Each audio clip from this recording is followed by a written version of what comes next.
That's a fair request.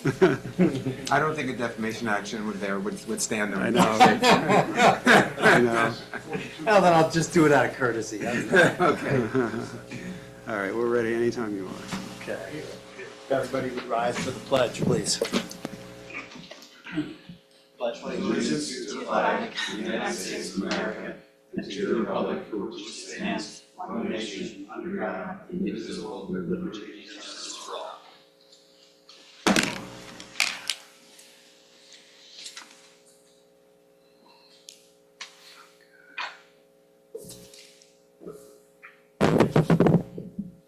So I have Jared online, That's good. which I'll promote to a panelist.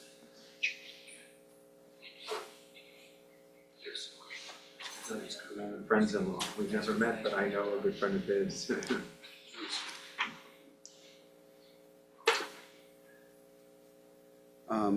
We're I have just someone- trying to get as many committee members up on the screen as we Well, I have someone named Jan who doesn't have a last name here. If they're associated with Rocktoberfest, I'm happy to put them on the screen. So if you want to raise your hand, I'll do that. And then there's a phone number here, a 646 number. Oh, I don't know who it is. We can check to see if it's anyone I know, but let me see. I mean, I don't know what else to do. Oh, maybe it's Arlene. She has said, can you ask Larry to promote me to a panelist? Ah, okay. We'll think about it. All right, so what's going to happen is, wait, but is she? 646. Yeah, so it's just a phone number then. All right, so you can't really be a panelist when it's just a phone call, but I'll just say, I'll put allow to talk, and then, Okay. yeah. I don't know if she heard that, she probably heard that, but anyway, she's muted, but I think, Let the record show that that is. yeah, exactly, I can read it. Jared, you look like you're in a great spot. You're muted. You're muted. It's very much not where I am. I'm in New Rochelle.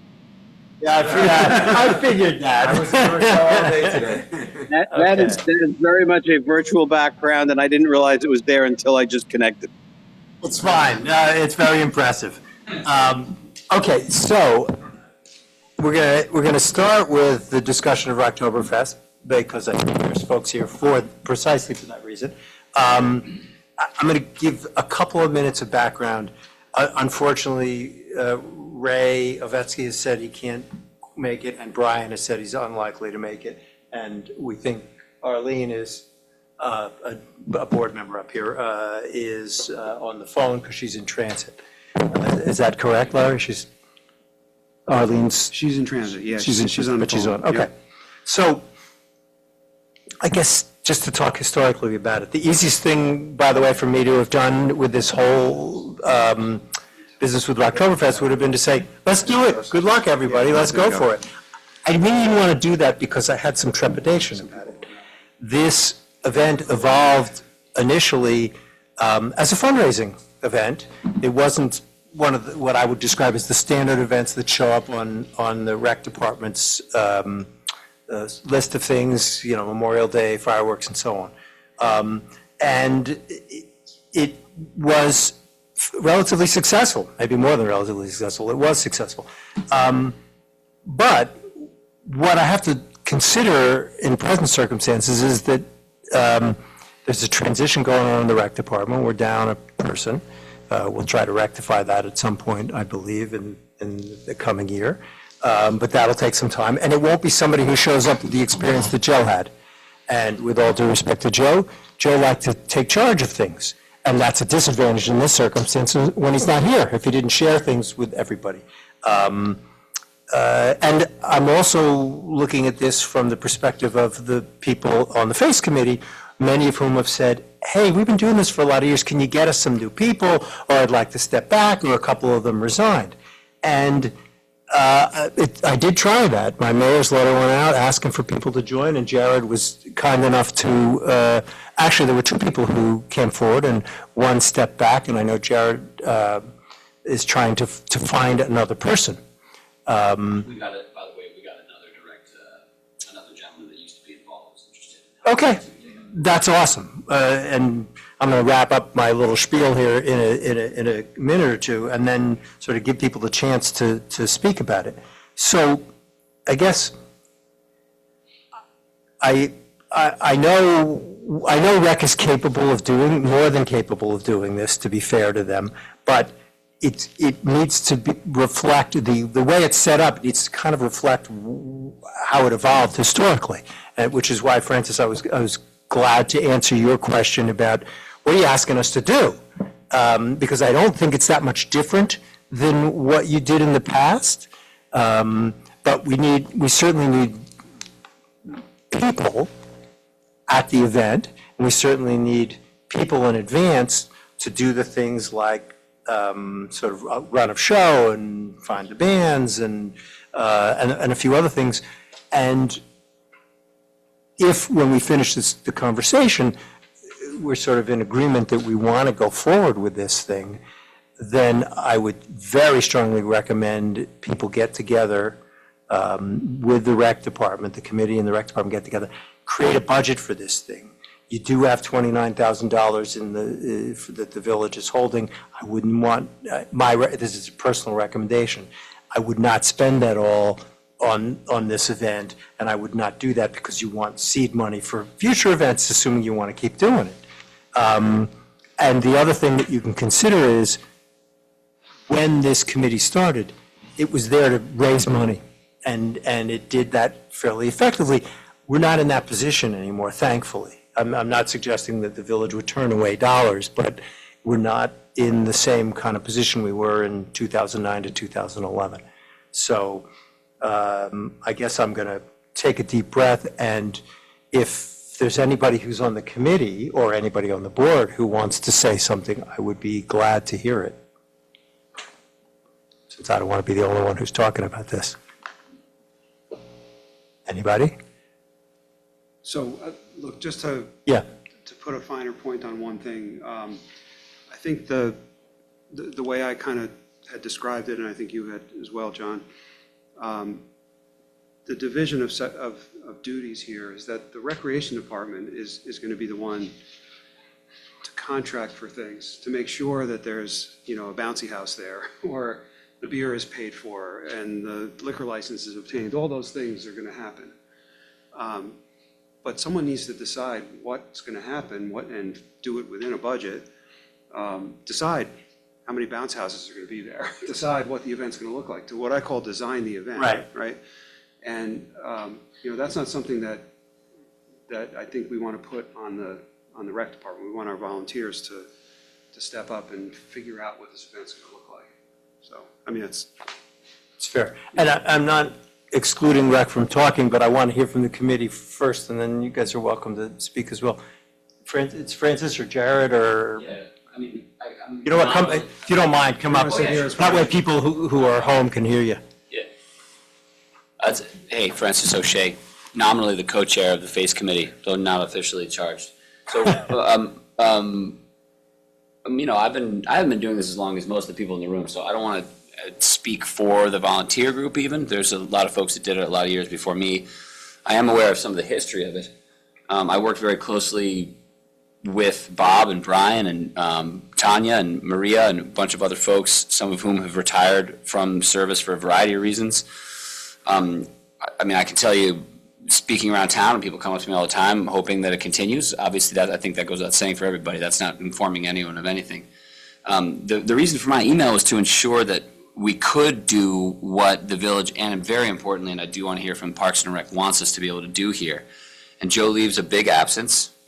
And even while he was here, Mike took on a huge amount of work. I think I would put at rest maybe some concerns about what it's going to look like, because, and I would defer again to Mike and Maureen on this, in their professional capacity. We had it pretty well greased, it was continuing to grow and to grow, right? And there's a certain point where it probably it's easier to add things than to subtract them. And it's easy as a volunteer to say, oh, why don't we do this? I think it was my bright idea to make the kids zone a big deal at one point, right? Bring in the younger crowd, right? So I think as a volunteer that's interested in continuing to work on this and has been doing stuff for a while and willing to make this one of the primary things I do, I think I think we can cobble together a new crew of day of people to take care of what we have done in the past, which is not a small thing. That's also not a small lift, given the way things are right now, and I think that goes across. I can't answer that right now. I'll give you a list of 15 names, which is what I'm understand. gonna need. And I'm gonna lean pretty heavily on all the people that said they retired probably for this year anyway, so they're not on the. But I mean, I think when it comes down to the devil's in the details, like, we could take on more work with sponsorships than we did in the past, which Joe took clear on. Maybe there's ways to streamline it. There's talk about moving the timing. I don't personally agree with that, because I think the whole charm of it is doing it during the dry season when people come back from summer. But again, I defer all of this to the Parks and Rec to say I think it's a great event. I would also say one thing, it's great to know that we have 30 grand in the bank. As far as I know, it's been profitable for many years, so I'm imagining that those funds were rolled back into the budget year over year. But nominally. No, actually, I shouldn't answer that. You should answer that if you know it. But my impression was that that's the funds that you've raised that have. That's the rolled rollover. forward. Great. Yeah. Perfect. Is So, yeah, that I the correct statement? Yeah, I mean, think we had one bad year, and we paid for fireworks one year and made a break even too, yeah, right? there were, the money that was raised, whatever that might have Yeah. been, was typically redeployed that year or shortly Right, that's what I thereafter, mean. right? I mean, Yeah. Yeah. So, and it was done so on the recommendation and in consultation with the FACE committee, for the folks that. Yeah. Let me be clear, I'm not implying that it's otherwise. I just mean to say we have a good run of doing it profitably. And so, I mean, I'm a big advocate for keeping it on, and for me personally, being willing to take on more things that Bob and Joe and Brian probably did in the past, for what it's worth. I would, not to let people off the hook, but I'd be okay if we managed to run it at break even and have money to go roll forward. Right. In other words, making it an event that's a volunteer event, but that, mostly pays for itself, obviously using what you need to of the money that you've already raised. Yeah. And again, I'm willing to hear what other people might say, but Well, the one other thing was the fireworks. I don't know, originally it was because of fireworks. Yeah, we cut we go all the way back to the beginning. But now that's in the budget again, correct? most of it is, yeah. I think there's some this year is probably not covered, but we'll figure that out from the village. Because I mean, I side. just mean to say one thing for as a volunteer, I was just there to raise money for the village.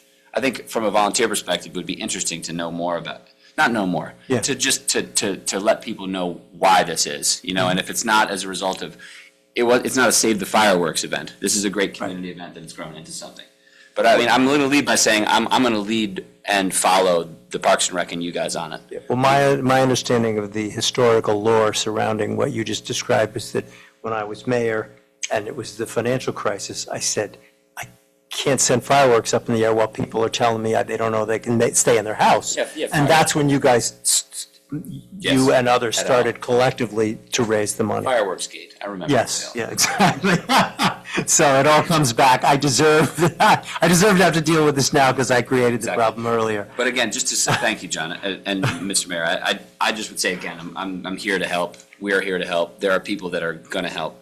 But I'd love to hear more from folks that are working here and you guys about, what the challenges are and how we can get some of, maybe it's not best venue for a public meeting, but we could talk about how operationally it could really be better. And we're certainly open to that, for Got what it. it's worth. So I just want you to know that, I believe Arlene agrees with me on this, she wants to figure out, but we're willing to be liaisons between the committee and the board to try and help things make it easier.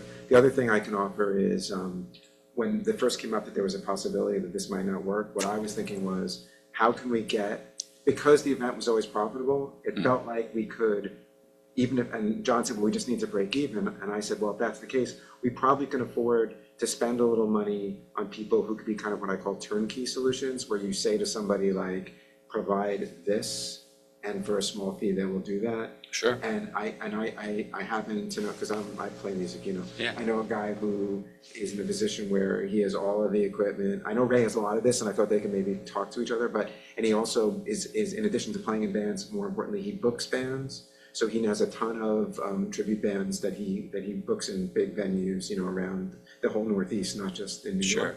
And he's the kind of guy that we could probably, and if this is only if it helps, I'm not trying to push anything, I'm saying like, this would take some of the pressure off of the volunteers. I've spoken to him, he said he's interested, basically to say, okay, like, can you take the music part of the event and make sure that you're in charge and that it runs from beginning to Yeah, end? I mean, to that point, I would say this, the things that seem to be rubs are the admissions, speaking only for the volunteers, it's getting a crew of experienced, good volunteers that know what they're doing to get people in and be polite, but still do the tickets. Are we still gonna do tickets? I think we should, but we could, I don't know I don't think we're gonna get that down in the weeds. The sale, the inspection of the IDs, the central tent, what do we call that, Mike? Hospitality. The hospitality tent. And then, of course, the big heavy lift of what Ray does. Those are the three big areas on the volunteer side. As much as we love to talk about the beer selection and who the bands were going to be, that was not a heavy lift. I don't mean to say, and I don't mean to say the spirit of what you're saying is incorrect. And I think turnkey solutions could be helpful. But I don't know that those are heavy lifts we need people for. But we've done that. We could do it again. And just because I wasn't just saying picking the bands, I was saying like running, it would be like his responsibility from setup to breakdown, in other words. No, Ray's done a very good job of that. He pays a vendor to do that. So I think it's, if we can, again, I'm not arguing. I think we can do that. It's a matter of making sure that it makes sense within the larger context of the village and the administration and the professionals that are doing it and the time spent. I think that's the direction us volunteers are looking for. Got it. Jared, did you want to chime in at this point, or? Yeah, so obviously, I have not done this before, but as John knows, and I guess I told Francis, I spent a week, I spoke to 8 different people, many of whom have been mentioned already on this meeting, before today. So I have gotten quite a schooling on this event from every perspective. And I would largely echo what, well, let me rephrase that. I would say based on what I have learned, I would largely echo what Francis just said. In terms of my own, this is what I've learned, largely what Francis said. We generally, and I don't mean me, but the people that have been there before, the people that we have on the committee, the rec department, broadly speaking, I don't think this is a problem. Like Francis was just talking about Ray and what he does. Like, I've had that same exact conversation. I actually know who Mitch is referring to, and I've had that same conversation that Ray, because I've heard this from multiple people, that Ray takes care of, like the band. It's not turnkey, but we've done it for however many years, and I don't think it's going to be a problem. I've spoken to Ray. My only concerns would be these. Concern number one, not necessarily in any order, but concern number one for me is in fact that I will not be in Irvington on September 28th. So I am willing to do this. I'm willing to put in time. I don't work. I have free time. I'm willing to get involved. But on the day of event, I will definitely not be there. So that has to be clear from the get-go. And it segues into sort of what Francis was just saying, which is the only part of this whole thing that I think we need to make, that we need to sort of commit to getting done. And if I heard Francis correctly, he feels that we can, is that the most complicated part really does sound like it is the day of the event. I don't know how much setup goes on, maybe the day before the event, but the long-term stuff, picking the bands, choosing the beer, arranging the food trucks, I have no qualms about that. Not to say that they're easy, but we still have Maureen and Mike, who I have not yet met, but I've heard a great deal about. We still have Francis. We have other people. We have myself.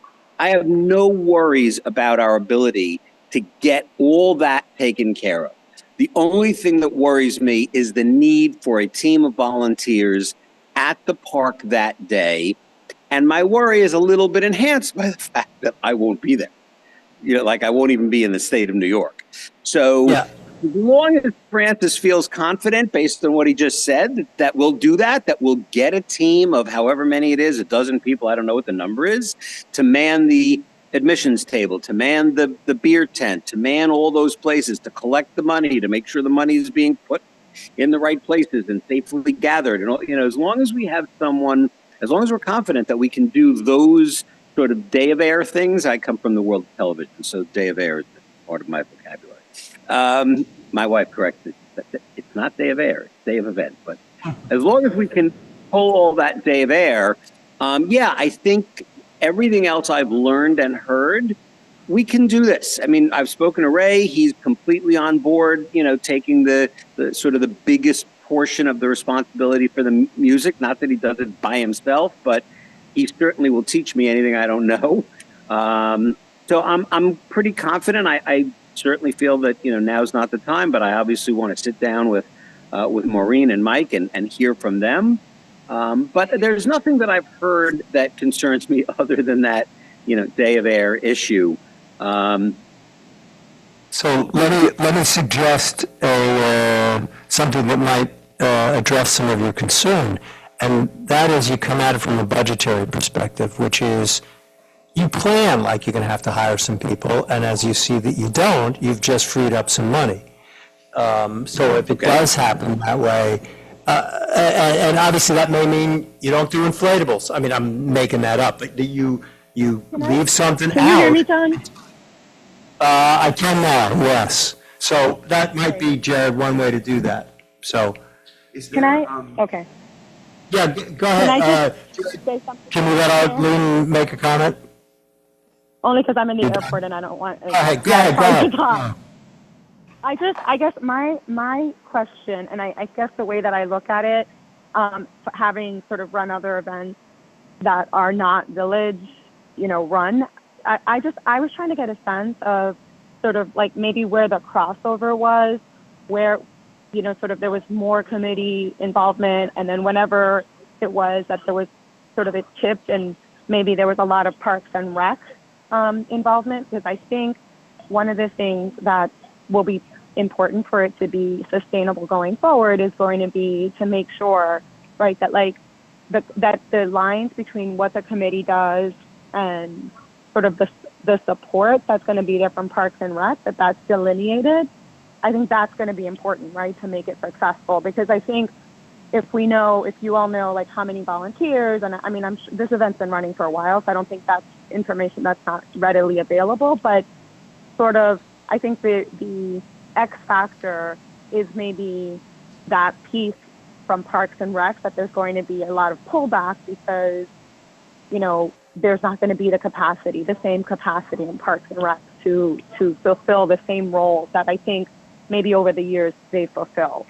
So I think the committee will have to kind of get a sense, and I think someone mentioned talking to Maureen and Mike, but what pieces of what maybe were the things that were done by Joe or other people, Mike even, where he won't have the same amount of time to do those things, whether those pieces can be picked up by the committee, and whether this can be truly like a committee-run event with some support from the village, but not, a Parks and Rec event, which I don't think it was intended to be. Yeah, so if I can finish. So those are great points. Before I got on this call, I said to myself, there are three things I wanted to convey. One, that I'm not going to be there on the day of, and that was a concern. Two, that I generally think we're in a good place based on everything I've learned. But three, exactly what Arlene just said. Was that Arlene? I think I was hearing. I'm not really sure. Whoever that was. But the one thing, and Francis brought it up in the email last week, the one thing that I think we do have to flush out, and again, I don't think this is the meeting for it, but soon and with Mike and Maureen, is a better understanding if there are specific things, or to whatever degree the sense is that rec maybe will do a little bit less, or more, putting it differently, that the committee should take on a little bit more, then we need to flesh that out. I don't have any sense, based on all the conversations I've had, and again, I spoke to 8 people for hours total, I don't get the sense that we're going to find some, insurmountable hill here, but we do need to sort of sit down and get into that. What exactly has Rec done over these last number of years, and to what degree are there things on that list that maybe, the committee, as it may be newly constituted, needs to be prepared to, to take off their desk. And that's kind of the only unknown here for me, short of, as I said, not being here on the day of. But I don't get the sense that we'll sit down and suddenly, find that there's all these things that the FACE committee either doesn't have the time or the institutional knowledge to do. But we do need to hear from Mike and Maureen about how they perceive and to what degree anyone on the committee can, ease the burden that they have for that day. So I have a question / suggestion. So I think so this is obviously a transitional year, right? And we hope that next year in 2025, we can begin a more, as part of the larger, events at the stage and everything, I'm assuming that we get one. So to address like Jared's concern, which also talk about what Francis talked about these kind of volunteers, again, I don't mean to sound like a broken record, there have to be vendors, say like I don't know if you know anything about this, like say a security firm makes it sound like they're like, former CIA. I don't mean that. I mean a firm that can handle like when a place that does not have a full-time liquor license serves liquor, that can handle the security of the checking IDs and giving out bracelets. Like I can't imagine that there isn't a company that does that. And if we're saying that for this year, there's no pressure to make a profit, we just want to break even, small expenditures, I know it may not be that small, but like expenditures might actually be the bridge to address what Jared's concerned about and what Francis is concerned about, right? Because if we have, again, a turnkey solution to the alcohol, if we have a company that can do that on day of, they show up, they do that, and we don't need volunteers for that, right? And I think that probably exists. Would you agree, Larry? Yeah, no, I think it's reasonable to think that. We've never looked into it, of course. Follow up. Yeah, come on, yeah. That's a good point. And to the point of speaking with Parks and Rec, getting their detailed input, then it becomes a fair question to say, can we come up with the committee numbers, right? Or the volunteer, right? Because right now it's a bit of a chicken and the egg. Right. So it's been difficult to talk to people because we say, people weren't sure whether it was going to happen. And it is a transition year, so all the people that were involved, and we would have already had like the meeting by now. Usually there was like a March meeting where we're like, hey, we're doing it again? Yep. I hope the weather's going to be good. Like, you know what I mean? Right? And which beer are we going to choose this year? And we joke about that for a while, right? Somebody would say about a new food truck that they'd seen down the road, right? To give a sense of the volunteer, pardon me, Arlene, just 1 second. I think that what Arlene said is extremely true, and a detailed rundown of that so that everybody is very clear about what will happen going forward. There were shifts at the end. This is a new day. We can do it again. But until we have that work layout, I would not say I'm confident I'm going to get the guys and gals. Once I know what it is, I can tell you whether we're going to need turnkey solutions, right? No, I Yeah, agree with that right. 100%. Yeah. But if you agree, Can you- that if anything you do to turnkey, it lightens the load that you need to finish that day, so, yeah. Of course, yeah. And I know Ray, and Ray is great. If Ray's handling the music, then I. Sure, but it's everything. It's everything. It's all those things. Right. Arlene? Yes, okay. So the other thing that I think is important, you can hear me now? Yeah, okay. Yes. So okay, perfect. So the other important thing that I think is sort of in planning events is, and I don't know who does this or who did this for Rocktoberfest, but is going to be to develop a budget, right? Because I think if you look at the Rocktoberfest budget over the last couple of years, it's been, it's in excess of $29,000. So I think if, going forward, if the money that's, in the agency account is $29,000, I think there's going to need to be sort of like a careful attention paid to what does the budget look like, what gets, included, what maybe doesn't get included, and, maybe some of those turnkey solutions will, really in some ways save you money, could save you money, you don't know. But anyways, I think the budget and budgeting is really important because I do think, having looked at the Rocktoberfest budget over the years, they're not super consistent. So I don't know who made those decisions about tents and things and when tents cost a lot of money, when they didn't. So I think for this year, the other thing is going to be is maybe someone sitting down with the budget from the last few years, kind of comparing them and seeing sort of what the budget for 2024 would look like. I think that would be an important sort of step in the short term to take on. So, let me give, anybody from Rec want to say anything? Yeah, sure, come on. I was going to definitely get to you anyway, but you're welcome to come now. A few things. One is, Rick Rosullo, Chair of RPAC.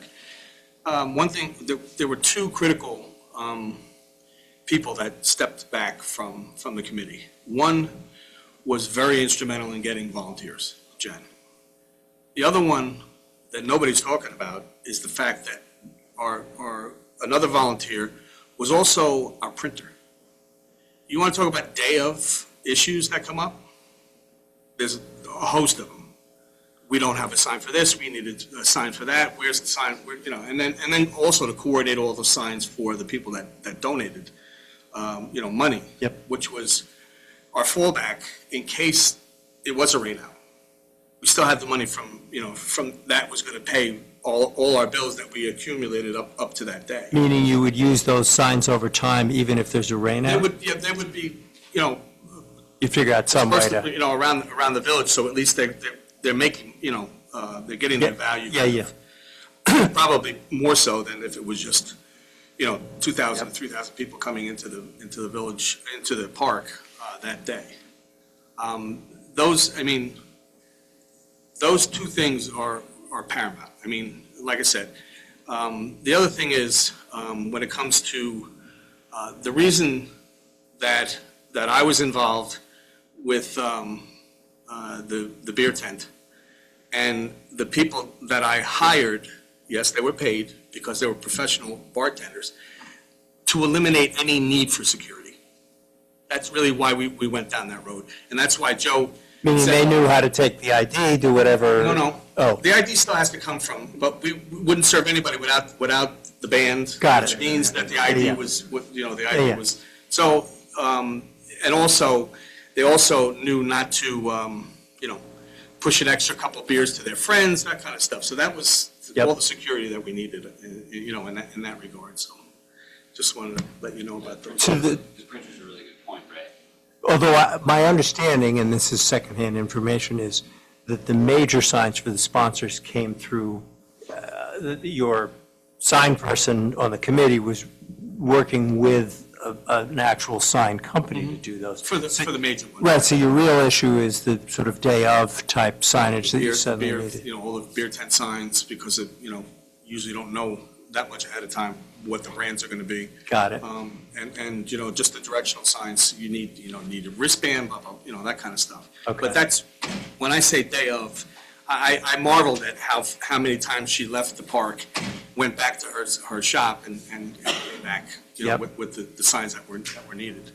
It was pretty critical, pretty, amazing to watch that kind So of that would have to day be of. set up in advance, who would be that printer, who's available, and how much would they cost? Well, yeah, I don't know whether or not, you guys have even thought about that, knowing that, what's her name is not gonna be there anymore. Yeah. Christie. Yeah. Yeah. Anyway, that's it. Thank you. Got it. So either you guys want to say something, or, Just to the point of you guys, just. Louis- sorry, you got to, Sorry. just come to the mic Just so that people on Zoom can understand, yeah. and tell them who you are. Mike Gennaro, the rec department. Our one concern is just that you guys stressed, a lot of people have stepped back from FACE. Not to discount all the time and, they have a van in the prep, but as you said, we're in a transition. So dealing with that and then taking that on and losing all the committee with the people on FACE, like, it is a little bit of a concern. To Francis's point, I know if we can get to people, we could pull it off. But I think getting to that point might be the challenge. Because it's a huge undertaking for everybody involved, Yeah. not just our department. Yep. But if we can get those volunteers, I think we can pull it off. I mean, the irony here is that that's how this process started, and so I was told to reach out, see who you can get. And while I got a very enthusiastic person up there on the screen, we didn't get a lot of other people. And Francis may be right that you can chase down people who have done it before to persuade them to try to do it again. But I don't know if that's necessarily sustainable. Maybe you get through this year, but you're trying to find a way to make this sustainable. And Rick could tell you from the beginning, FACE is probably, how many people were on it in the beginning? 10 to 12 maybe? Maybe. Yeah. I think that many. Yeah. That's a big burden to fall on that few people. And then the Yeah. day of, it's probably 20 to 30 volunteers handling all those shifts that Francis mentioned. So it's, There. yeah, it's It's a lot. But I think Francis's point is a good one. I think we should delineate what would need to be covered. Yeah. And then we can decide how that would be covered, right? Yeah. Through Yeah, volunteers. John had a good point too. I mean, if we could treat things as worst case, can we hire someone? What does it cost? And we know if we can fill them with a volunteer, that's even better. But just so if we have it in the budget and then we can make it work. So I guess the threshold question here is, do we have a meeting with you and Maureen and then the committee members have got to show, however we set it up, or as many as are willing to do this right now, because otherwise that's an indication in itself that it's just not, they're just not that enthusiastic about it. I've no doubt that if we turn this thing loose, somehow it'll happen, but I don't want to put you or anybody else in the rec department in that position where you got to step in to solve the problem. So I don't know how other people feel, but is it worth trying to schedule one meeting, maybe next week, where we, even if it's a Zoom meeting, we just invite people on the committee who are willing to participate and just try to hash out what needs to happen. Mike, you have if I remember right, I think you have a pretty good outline, whether it's actually written or what format it's in, but you should have a pretty good outline of the things that have to happen, have happened in the past.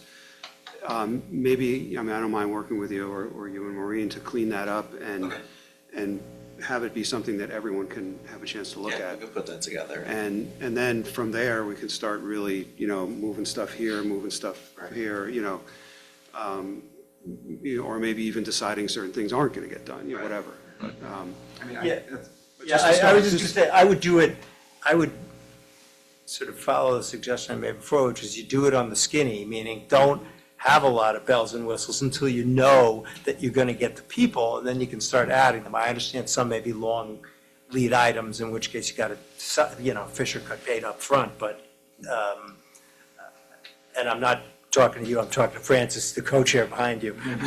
Both of you, actually, to be fair, and to Jared as well. And I want to stress again, if this event has made money most years, as we see, and if we know that this year is a transition and would be fine with breaking even, to think about it as through a little bit of like budget belt tightening and the money that's available, because there doesn't need to be a profit, there should be a way to pay people to fill gaps where there aren't volunteers. That's what I think is an important thing to remember as a possibility here. right, but the sponsorships what generated the profit typically.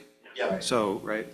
So. Yeah, I'm not saying they won't have to get some sponsors. because- No, but I think the emphasis shouldn't be on sponsorships. The emphasis should be on designing and running an event that fits within a budget that's From appropriate. everybody within this room, however, somebody has to focus on sponsorship. Well, yeah, sponsor. Sure. If you don't have that money, God forbid it rains. Yeah, we had a good. Now you lost a bunch of money. Yeah. We had a good model, and people are gonna be, it's becoming quite an event, y'all, and I wouldn't wanna see it leave for a year, then not come back. Because from a community perspective, for all of the work that it is for the folks in this room, specifically the staff, especially the staff, because the volunteers, we're gluttons for punishment. What I would not like to see is it disappear because of a sense of fiscal responsibility, because once you lose a tradition, it's hard to get back again. And from an exterior perspective, I would just stress, this has become a big thing. People talk about Rocktoberfest in a way they don't talk about much else in Irvington. So, and I don't mean that's not a casting aspersion, it's just a we singular understand. event. Well, It's a singular event. that's why it's on the agenda for. No, and I'm not trying to browbeat you, I'm just Yeah. saying, I just want to leave us with that. I don't think we should try to lose momentum, but we need to have a non-public meeting where we get into the weeds and figure out what needs to get done. Yeah, Come back that's, to the- and well, that's to what the John community. just said, Yeah, yes. exactly. I agree 100%. 100%, we agree with what you're saying. Give you one more shot to get everybody together. Yeah, And if we can't, then maybe it's not meant to be. exactly. Okay, that's fair. That's fair. so, Yeah, Maureen, please. yeah, I'm sorry, but you gotta come up. It's just easier, yeah. My first time on the mic. Maureen DePaoli, say Assistant Superintendent. Right, there you go. I agree with a lot. I would say we could try to streamline it. I think we should start that way first, like you said, and then you could add your little frills. And to establish getting a committee together is the most important thing, and getting people to commit for that day. Because, people with volunteering, sometimes it doesn't happen. Things come up. So we have to make sure we have a strong volunteer base. And Mike and I would be willing to work with the board, with the committee, and figure out how we move forward. All right, so. So, I know I'm just repeating what people have said, but if Larry and Mike want to sort of work on fine tuning, what are the things, that rec does, and what are the things that the committee did? Some of it's in the memo that I, because to be fair, I borrowed from Mike when I was responding to you. And with that, then I would set up a meeting with the rec department, with all of the volunteers, with people from RPAC, and I guess with the trustee liaisons, just to catch everybody. You may have to do it in an evening on Zoom, but I would get everybody in a room to really, and maybe with the board itself can think about what's the budget you should aim for. You got 29. If I was picking a number out of, I'm not picking this at random, but I would have said, take 20 out of what's in there for what you're trying to do here, and try to, whatever budget you set, assume that you have to make the rest from sponsors, so that you're leaving something in that for future years. Otherwise, you create too big a delta. And if you can take less, that's even better. Jared, what do you think? Well, in terms of, I guess, two responses. In terms of meeting, let's try to set it up. I'm going on vacation at the end of April.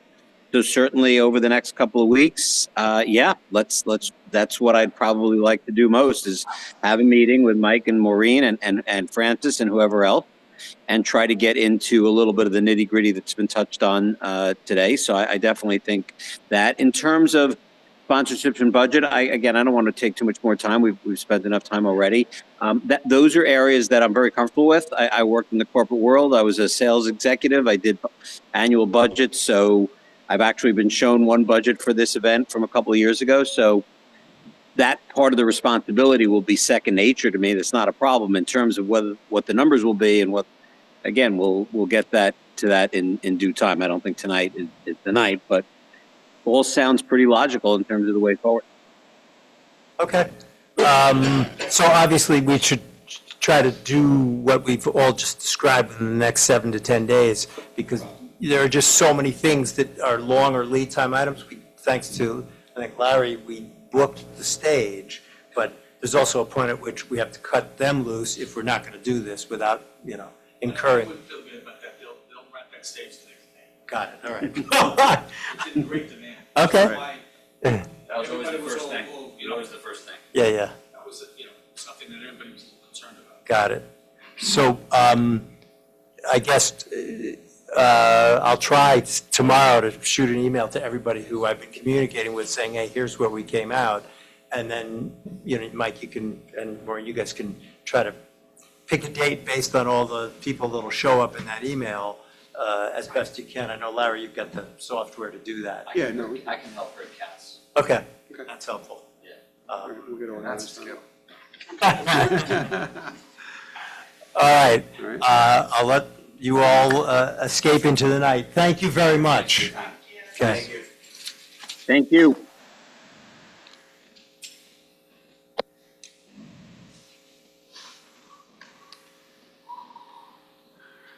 Okay. You are. All right, so you're muted and your speaker's off and all that, okay? All right. So it's gonna ask you for permission to be a panelist. Have a good night, guys. Thank you. Thanks. All Can you right. enable me to share? Hold on. One participant, This is what you sent us, right? Because I have it Yeah. also on my screen. too. Yeah. Okay. host You know, I'm only, always host and confused. panelists, there we go. It's basically the same thing. Okay, so you should be allowed now.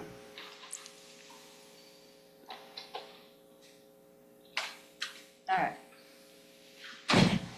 So this is a presentation I've created for the cohort I'm working with, so there's a little more detail in here than we need today. I'm going to sort of skip through parts of it, but it's part of our Government Operations Climate Action Plan. We create a PowerPoint and a very detailed report. Why can't I skip? Oh, there we go. Interesting. There's a little delay. Oh, okay. Yeah, just a Zoom thing. So who, Larry's backbone of everything as always, and your two fellow volunteers. We're working with a cohort of 9 municipalities. The whole thing is being guided by the Hudson Valley Regional Council, which has been fantastic. That's Mary Lambert, former trustee in Hastings, works for them, and ICLEI, and funded by DEC. And it's a very helpful process to go through. Just so you understand the deliverables, there's the Government Climate Action Plan, which was collecting data that Larry did, and we put into this platform, ICLEI. We created the greenhouse gas emissions inventory, which I've already presented to you guys previously. Then in February, we met with department heads to discuss, what implications for their various departments and potential mitigation strategies. We then created forecast models in that platform with the data, which I'm going to show you today. Last month, I did a workshop with the public, which I'll touch on later. And then now we're working to finalize the action plan, which you guys would then adopt, hopefully in June, before Climate Smart Communities deadline in July. So this presentation is the backbone and outline of it. The report is just much more extensive assumptions and metrics and data sources, et cetera. But this is the overview today that you're going to see. And then separately in parallel, we have the Community Climate Action Plan. I have the data for that. I can show you some charts. I need to plug that into a template, and it's pretty straightforward to get Climate Smart Communities points. We can add as much detail as we want to that. We're already doing a bunch of work on community emissions, so that can all just be plugged in. And then also parallel is this adaptation and resilience workshop. We're doing, again, another cohort, and we meet once a month. It's another long process, which we're just beginning. And that will be additional chapters that we will add to the Climate Action Plan. We'll hear more about that soon. So these are the two things that ultimately I want you guys to weigh in on and conclude what your position is on, so that we can finalize it. The vision is basically what I cobbled together looking at a variety of visions from other municipalities and example statements, and this is just what I created as I think is a succinct summary of what we're trying to do here. Lead by example through sustainable improvements to municipal buildings, operations, and properties to mitigate greenhouse gases, sequester carbon, and build resilience in a changing climate. You guys can wordsmith it further if you want to. To me, I wanted to make sure to touch on also resilience, which is the coming chapter of adaptation, which is something I'm increasingly focused on in life in general. With my climate work, and so I think this is I think this is a good summary. And then in terms of the goal, there are 3 potential goals.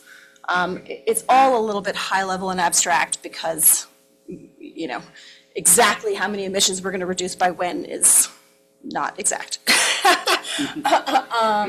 But to give you a sense, the sort of minimal goal that we would be expected to commit to is the New York Climate Leadership and Community Protection Act, the CLCPA, New York State mandate, which is to reduce emissions by 40% below 1990 levels by 2030 and 85% by 2050. The Intergovernmental Panel of Climate Change, the IPCC, states that to meet the Paris Agreement commitment of keeping below 1.5 degrees Celsius, we must reduce emissions by 50% by 2030 and neutrality by 2050. To go further, if we want to equitably reduce emissions, considering wealthy nations have higher emissions, we would actually want to commit to 63% for the global Where does targets. that number come from? Where did you get that? I'm not doubting it, I just want to know Yeah. who's saying that, like. It's a good question, and I do not remember the source, but it came up in our conversations with the cohort. As a sobering fact for context, this one depresses me every time. According to the EU's climate service, for the first time ever, 2023 saw global warming exceed 1.5 degrees Celsius across the entire year already. So if we look at the middle path, that's what I used for my emissions reductions forecasts for a variety of reasons, you know, in terms of what kind of a goal we want to state. You know, well, I'll tell you what the public said at the very end, but none of it is perfect science. You know, how much do we need to lean forward because it's a crisis? Absolutely. Is it realistic? Hard to say. There's only so much we can control. Would we rather under-promise and over-deliver? Do we want to take the middle path? So these are the kind of considerations I'm throwing out for you guys. You've seen this before. This is the overall government emissions, 1,119 metric tons of carbon dioxide equivalent. The vehicle fleet is by far the largest source of emissions. After that, we have buildings and facilities, and then employee commute, and then the others are negligible. So I'm really going to address those three sectors. If we're looking at the middle path, 50% by 2030, this is another thing the cohort process involves, is looking at co-benefits of our chosen strategies and our priorities. There are other co-benefits that don't apply to us, like, you know, environmental justice issues, you know, addressing brownfields, all kinds of other stuff that doesn't necessarily pertain to us. The three that really do pertain to us that I think should be consideration for our choices are saving money, energy resilience, and public health. And all of these strategies, most of these strategies do have those co-benefits. So looking at reductions of 50% of our fleet, our commute, and our buildings, plus adding some solar arrays we've started to look at, that's really how we get to our forecasts, which you'll see. And then there are additional plans that have, you know, much smaller levels of reductions, but are worth considering and are totally obtainable, things that are already on the table now. Tree protection, you know, subscribing municipal buildings to community solar, which in several conversations with several companies to try to do that, there's just not that much supply on the market, unfortunately, in Con Ed territory. Policies like the native plant policy, which I'm hoping we can bring to you soon, unified solar, green purchasing, I also want to bring that to you as soon as possible. Low embodied concrete, there's a bunch of these things that we can do. Flood mitigation measures, which. What is low embodied concrete? Yeah. Do you want to speak to that more? Yeah, it's concrete that has a low carbon content, but also the amount of carbon that's used to create it is less. I'm not sure how they do it. I don't know the Turns out science behind it. that concrete is a really, really big part of our emissions, much more than people realized in building. And now It's an it's. intense process. And Hastings, I didn't know how they could reduce, Yeah. what the Yeah. processes they can use to reduce it. You know, how much of our fleet have we electrified so far? Because it seems like we have a lot of Yeah. electric vehicles. next slide. We're getting to that, yeah. No, quite all right. Right on cue. We have already, we now have, I can't remember exactly how many of these since we did our inventory in 2019, but we do now have 9 hybrids and 5 EVs. And I think, well, Larry can speak this way more than me, but the plug-in hybrids are a great solution going forward. If we really want to be aggressive, there are electric garbage trucks, which would be a big solution. White Plains just bought one, but they're 3 times the price or something of a regular garbage truck. So those are the kinds of considerations. This is the biggest potential impact sector, but also the one that we have the least control over because of market realities. So 50% by 2030, I think you feel like that might not be realistic, but at the same time, there's market changes that we can't predict that could make it much more available closer to 2030, for example. Do you have any other thoughts on that? Yeah, the problem is, look, if our entire fleet was taxis, then we could really set reasonable goals because the vehicles exist. But for a lot of our fleet, the vehicles don't exist yet. So we're doing it where it can be done. In other words, Yeah. like police Yes. cars and things like that. Yes. You can't find, or you can find them, but they're really expensive, the garbage trucks and. In some cases, they just don't exist. Right. So where would you say that we are, it seems to me, I mean, but it's anecdotal, that's why I'm asking this in a more scientific way. Yeah. It seems like we're very aggressive in the areas that we can to get the electric and hybrids. Yeah. I mean, the problem, the hurdle, the stumble is that we have a ceiling. Because at some Yes. point, we just can't go beyond that. The practical ceiling, yeah. Okay, I understand. Commute, this is actually one we can have a big impact in. It was interesting, we talked to the various departments about what would incentivize more ride sharing and public transportation, and basically nothing because of where we are and the train routes and whatever. It's just not a lot of people are going to transition to those two options. However, offering charging is a fantastic incentive, and if you can come to the office and plug in your car, that's great. So, and then there's, as you know, lots of charging infrastructure on the way, both public and private, and so that's very much in the works, and I'm optimistic about that. That could be more than 50% by 2030. I know. We're also going Who's to to hit a say? ceiling But, there also, right? Because at some point, we're going to get everybody we can get. right. Well, yes. It's just, Well, and I think there's a practical limit on what you can impose on your right. We can employees incentivize. We from can't a personal manifest. standpoint. Right, well, that's kind of Getting what I work. meant. Yeah, yeah. What I meant when I say get what we get is there are certain people that for different reasons won't be able to do this. And right, so we're gonna get everybody that we can. And Yes. then it's gonna stop. Yep, Right, okay. yep.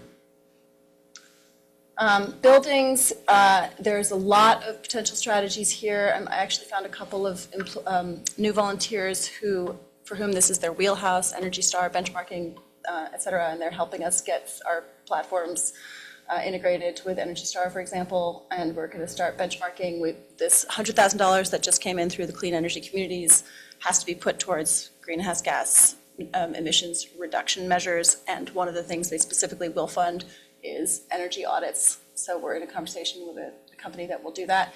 Energy audits will help us figure out what the priorities are for what upgrades can be done. All of it's hampered a little bit by the facilities discussion that's going on. So, we can do smaller incremental steps until we know if the DPW is going to move altogether. For example, firehouse, look at how big the firehouse is. And we haven't even really looked at that building closely because it's a bit up in the air. On that point, I would keep in mind that even if tomorrow people walked in with a plan for what to do with all of our facilities, Yeah. it's still going to take you a decade plus Yeah, because of the cost of doing it. So yeah. if you're doing things with a useful life of 5 to 10 years, you're still going to get a payback. Yeah, Right. I was just thinking the same thing. And but I had another question. Do the companies that do the audit, do they take into account the historic nature of the buildings? In other words, like, do they have strategies that allow you to, in other words, doing it to the town hall building Right. is different than doing it to your house? Yeah.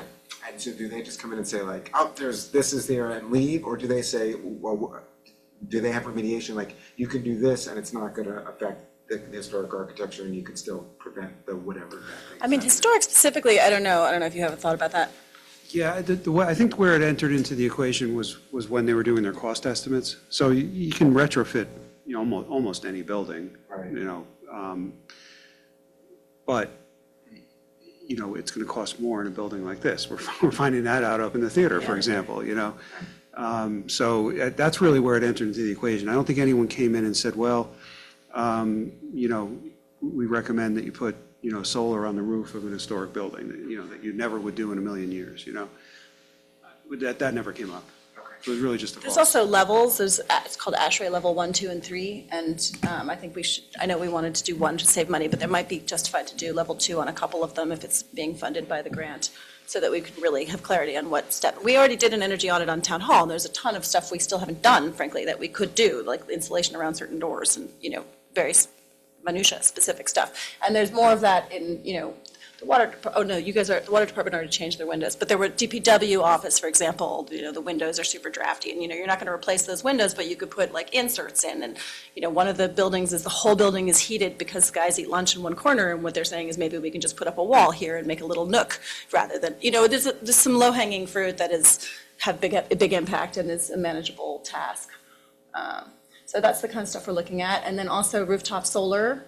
We did start with the O'Hara Center and Senior Center roof and parking lot, and we've got a sort of overview, initial kilowatt hour assessment and price. I think, to be perfectly honest, I mean, for future reports, I think O'Hara probably has to be eliminated from that discussion because Okay. I don't think the analysis that was done took into the account all the trees, and we're certainly not cutting any down. So, Oh, yeah, I mean, we can confirm all that, but I think that's the case. But really, our focus is going to be on the senior center for sure. yeah, Yeah, I think you have Okay. to be careful about that because it's very shaded, it's very shaded to the south. right, okay, Anyway, yeah, just a fine point. yeah. Well, and what's the next step on that? We're- With senior we're- center. Our plan is to propose a capital project to the board as part of the upcoming budget in May. The Great. capital budget in May for the senior center only, not the O'Hara. And- For that reason. And I know that the building, it was more efficient than the parking lot because canopy is very expensive, but is that Yes. something we're also looking? Nah, I think we were just looking at the building. Okay. Yeah. The bang for our buck is on the building at this point, so. And you want to go through that process once before we look at other buildings, do more helioscopes for other rooftops? No, we can look at other, Okay, we can look at other buildings, but this one's ready, so we're ready, you know, right, we're not gonna do it all in 1 year anyway, so, I mean, just because funds are not easy to come by, so, it's good for me to understand. And so that's a potential capital budget yes. reality in May. That's great. Well, we're gonna, hold on. For next year. They can close their ears, we're gonna ask. We'll Yeah, see. yeah. Yeah. So you're all saying yeah, right? Yeah. Is this the kind of thing we can get grants for? Well, I think the money that you're gonna be presented with includes the incentives that are available in the marketplace by the utilities. So, at least that's the way it was presented to us, so.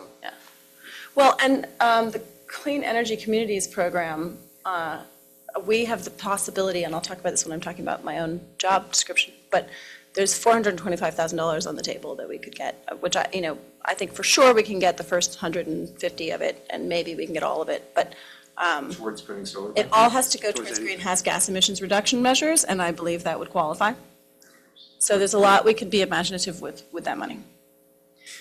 Okay, so in terms of forecasting, this is using this ICLEI platform, ClearPath. On the left, you see the business as usual forecast, which is just assuming market efficiencies in the grid, et cetera. And the grid's getting more efficient, just by its nature, the grid's getting cleaner. Right, So that's why it's declining, right, and just and just overall efficiency. like technology, like our lights, Right. that kind of thing. And the one on the right is plugging in all the metrics, which you will see over here, is just assuming 50% for our gas, our oil, our fleet, and our commute. And you can see what the bumps, what the drop is in each case. I mean, you can see how big the impact for fleet is, and commute. The buildings look like less, but if you combine them, it's more significant. And then solar is, you can't even really see it. And it's a smaller, comparable reduction measure, mainly because we already source quite clean energy in New York State. New York Power Authority has a very high percentage of renewable energy, mostly from Niagara Falls and hydro. But it still has a big impact in other ways. So even though it's not necessarily visible in this chart, we will be saving money on electricity, we'll be supporting grid evolution, we'll be creating local resilience, especially when batteries become more affordable and you can add them to the mix. And I do think that is something that is going to increasingly be important. I also think it's a statement that, the village can make, that, if we have a space that's available, that's not an historic district, we're gonna stick a solar panel on it. Yeah. I mean, it says a lot about what our priorities are. Right. Lead by example, part of our vision statement. Separate to reducing emissions is our forest, which is providing this wonderful ecosystem service of sequestering and storing carbon. And you guys have already had this talk, but I will just touch on it to say, as a reminder, what Warwick computed was that our net carbon sequestration from the Irvington Woods is 1,104 metric tons of carbon dioxide equivalent, and our total municipal emissions is 1,119. So it's like pretty good balance there. But it's dropping. It's dropping because of the lack of regeneration and because of the coming beech leaf disease that's going to knock out 20% of the woods. So just to say, we have this wonderful balancing service from our woods, which we will not continue to have unless we protect our woods. This is a lot of detail, basically slicing and dicing the same information in other ways that we need to present for our submission, which we can go into together or not. I can skip through it. If you have questions, we can go into it. This is just another way, again, of looking at it. It's what we want to do by when. I think there's a lot of stuff we can do in the next year, most of which I've already talked about with you guys or has been underway for a while and will be manifesting in the near term. And then there's these big 50% reductions we want to do by 2030, and then beyond that, it gets quite abstract, what happens after that, but basically getting to 100% reduction of these sectors. So this was the meeting we had a month ago with the public about this, basically the same presentation I just gave you. And I asked 2 questions of the group, and one was just out of curiosity and for fun, what you raise your hand for the one thing that you think is the top priority. And 9 people said cars, no surprise. If you look at commute and the fleet, it's almost 2/3 of our pie chart. So that's obviously the biggest one from an emissions point of view. Nobody said buildings, interestingly, because that's probably where we're going to spend most of our money and time. It is ironic. And 9 people said trees, which I thought was fascinating because, it's just not even on the same scale as the other greenhouse gas reduction measures. But it's, and 2 people said solar. And when I asked everyone why, they said, because we already have the trees, it's so easy, let's not lose something we already have, was basically the feeling in the room, which I thought was interesting. And then in terms of what the goals should be, no surprise, 13 people said the most aggressive goals possible.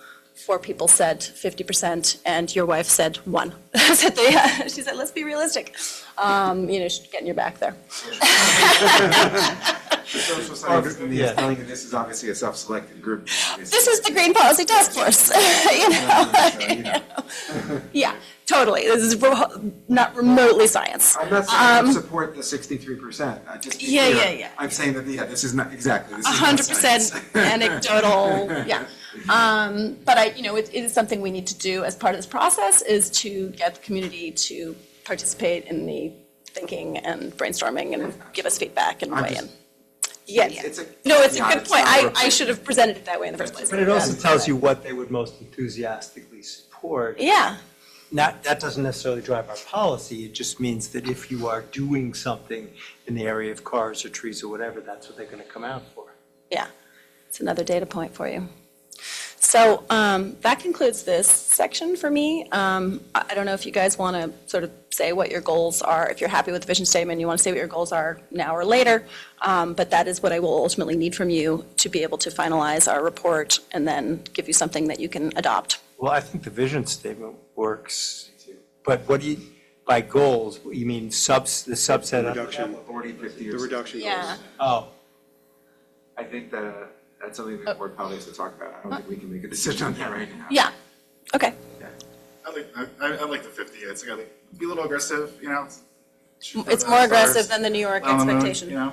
And the Paris Accords obviously are very important. I think that's a good thing to, if you're gonna, that's why I asked you what the source was of the 63%. Yeah, I'll I wasn't- find that. I wasn't being, I know, annoying social scientist, like, what's your site? I wanted to be Yeah. like, because a lot of it is, I think we should be following the leadership of the groups that are doing the things that we think are the way to do it. And that the Paris Accord is an international agreement on what is needed. Right. And that's a very compelling, like, how do you not go with what they want? But it maybe the 63% people are just as compelling, and that gets you thinking, oh, well, maybe. It's you the know, fair share kind of thinking, Yeah. which makes sense because Well, you see certain those communities are maps. never going to reach these goals, right? And you see those maps of, like, usage and history, and Yeah. you can cut this question. So it's a great way to teach data to students because there's so many different facets to it, do you know what I mean? Right. but there's also, we're also playing a balancing act. Each one of those percentages has its own associated cost. Yes. To get that additional, call it 13%, is probably the most expensive 13%. And I'm not saying we shouldn't try for it, I'm just saying, I would bet you if you polled those same people and said, here's the real cost of what you Yeah, yeah. want, you end up with a little more I hedging. know. And the on that whole front. thing is a little bit pie in the sky with so much abstraction, you Yeah. know? Yeah. But I tend to agree with you that the 50%, again, we should give Right. the other board members a chance to weigh in, but But they, it's, what kind of a statement, and then, hopefully you want to be able to live up to it. I mean, Mike, let's go with Paris. That's why I asked you, because, Yeah. but it's, this is not something we can do alone in Irvington. So Right. you want to know who you're partnering with, even if they don't know we're partnering with them, you know what I mean? Yeah. And that's the kind of thing that I think we should be saying, we stand for that. Mm-hmm. But yeah, but you may come back and say the 63% came from I will this make sure to UN find that study for you. of whatever. and Oh, everything else. it's a legitimate source that is a thoughtful I'm scientific sure it's source. accurate, but the question Yeah. is, but it's like if there's not a lot of buy-in around the world on it, then it's pie in the sky, right? And whereas if it's like Paris Accords, countries have signed on to this. Right. And nearly every country did, so that's a very strong thing. Depends on if you want to be, with the pack or you want to be a leader. I understand. Right, that's another way to look at it. So from a next step standpoint, you don't have to do anything formal like a resolution, because eventually you're going to adopt this. Right.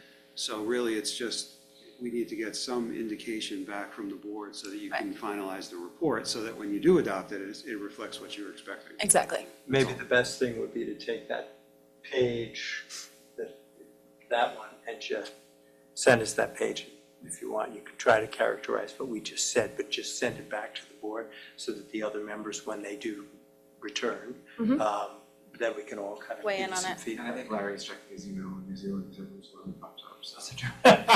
It's in New Zealand, nice. Okay, Well, sounds good. I have the document that you forwarded on this. Yeah. I can circulate that. Okay, it's fine. Yeah, it's no problem. So shall I move on to my second agenda item? Sure. How I spend my time. Also not a science. Although a lot of the other stuff was science. Anyway, clean energy communities is the biggest thing from me, from my point of view, as a priority, because there's so much money on the table right now, until October. We've already won 100,000, and there's another 175 that we can definitely get, and then another 250 that we could probably maybe get.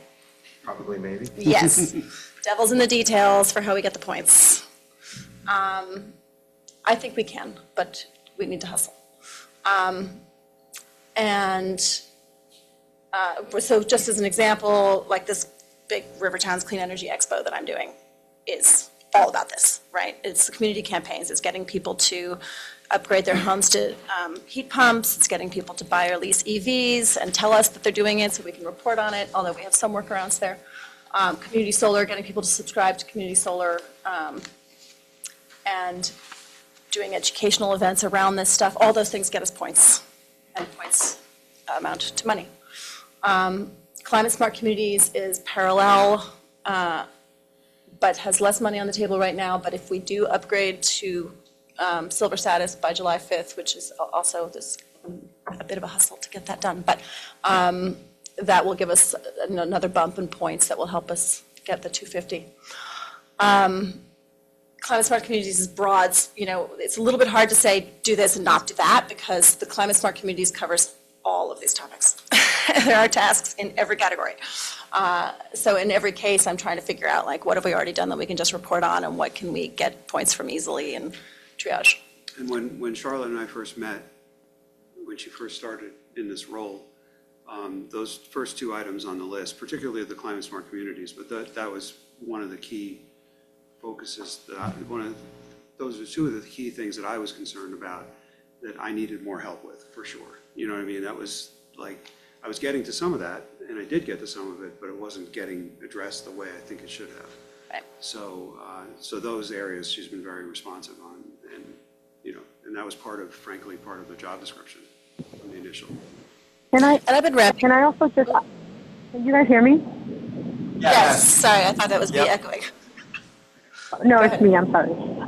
Okay, no, I also, I do think that sort of, Charlotte, your role there, and Larry, I know that, part of the way this job was thought about too, just was a lot of it was volunteer-based in getting points and things, and I do think that it seems that we can, as a village, leave a lot of money on the table, right? Because there are all these tasks that really do need to be organized, and someone needs to know what they're doing, and it's like, it seems to me like it's constant, and, you know, we really, it can pay for itself, right? If we have something who can, like, you know, what Charlotte, what you've been doing, which is kind of figuring out all these different areas and how to best strategize to, you know, so that the village can meet at these points and sort of get grants.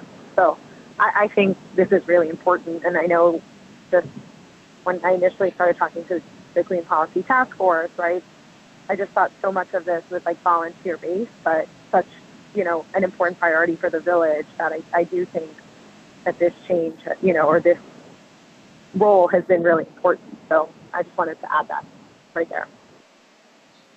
All right. Thanks. That's all. Yeah, just to,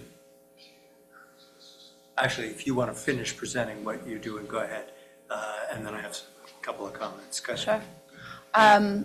So I feel like my focus has changed from when I started. To begin with, I was really like, what's the lay of the land? What are our communication channels? What's our brand? How we communicate? Like, who are our audiences? What's our strategy to meet those audiences? So I feel like I've gotten really much stronger hold of all of that. Very good at now reaching various populations and engaging more people. And to that end, when we had our Green Policy Task Force refresh in the beginning of this year, we got a whole slew of additional volunteers. I'm still, like, more than 30. I'm still figuring out, you know, like, who's really coming through and who's, you know, good for what, like what talents and passions people have. And it's also been very time consuming, but I think that will wane, you know. I mean, to begin with, you need to have lots of one-on-ones to figure out really how to plug people in and get them up to speed. But already there are, you know, I've figured out like who's on the flood stuff and who's on the buildings and who's on, you know, various sectors that have a whole bunch of relevant tasks that can be grouped together. And so it's starting to get organized. So my first year, I really feel like, was getting the operation of communications and education and the regular meetings and all of that into flow. And now it's much more empowering other people to take pieces and distribute the work further between more people. And so with them, I think we can really dive more quickly and deeply into the clean energy communities and climate smart communities work. So everything on the left has been, you know, pretty big stuff, time consuming. The right is smaller, although there's a lot of back and forth between them. I mean, the grants that's sort of what I had mentioned on the left, et cetera.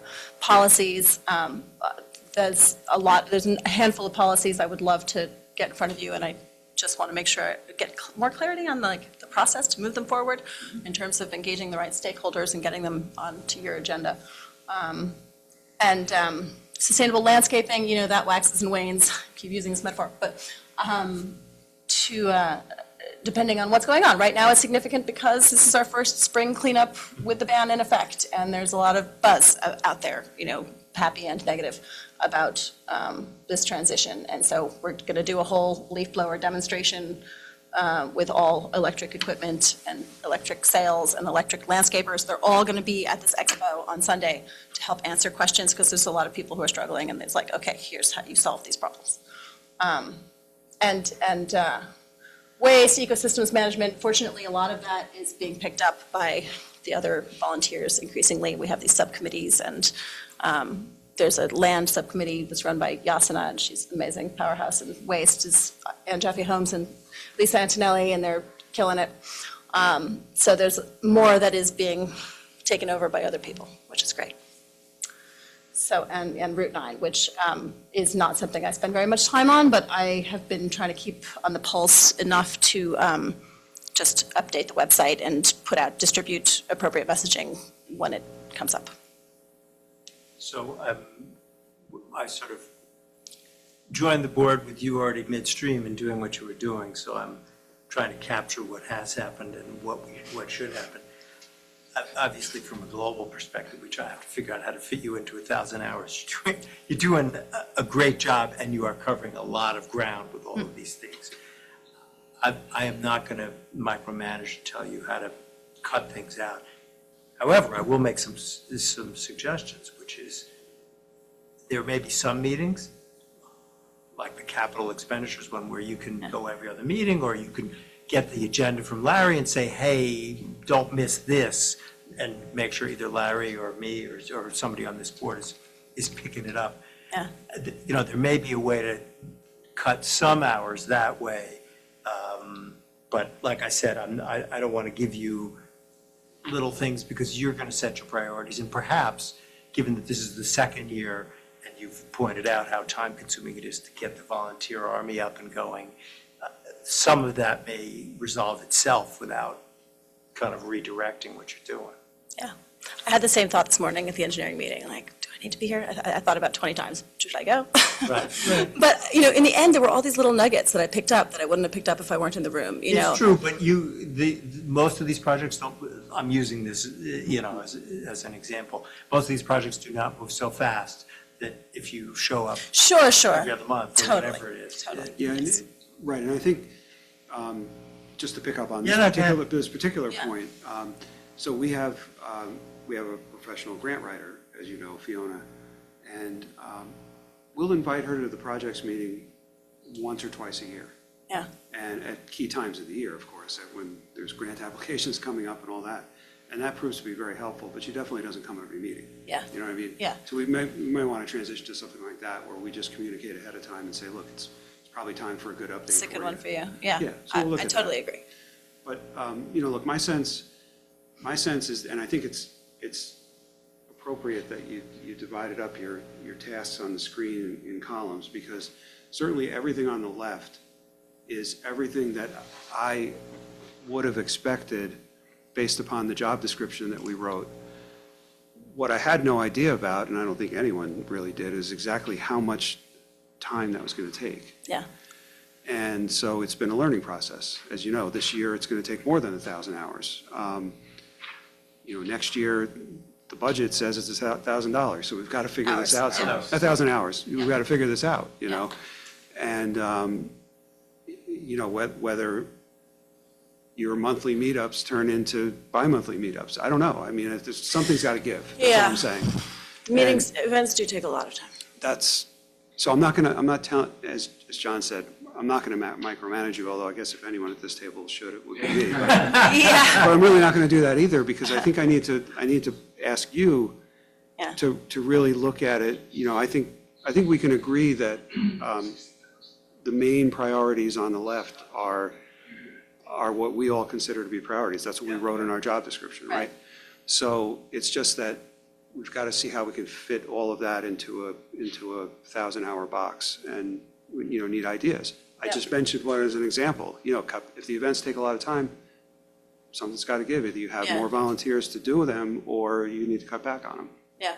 You know, how you cut back, I'm not going to tell you. So interesting you know? because, yeah, no, I hear you. I can and will cut back my hours. You know, I'm continually figuring out like, what can I streamline? I mean, you know, the events, each time I do it, it's like quicker and easier than the last time.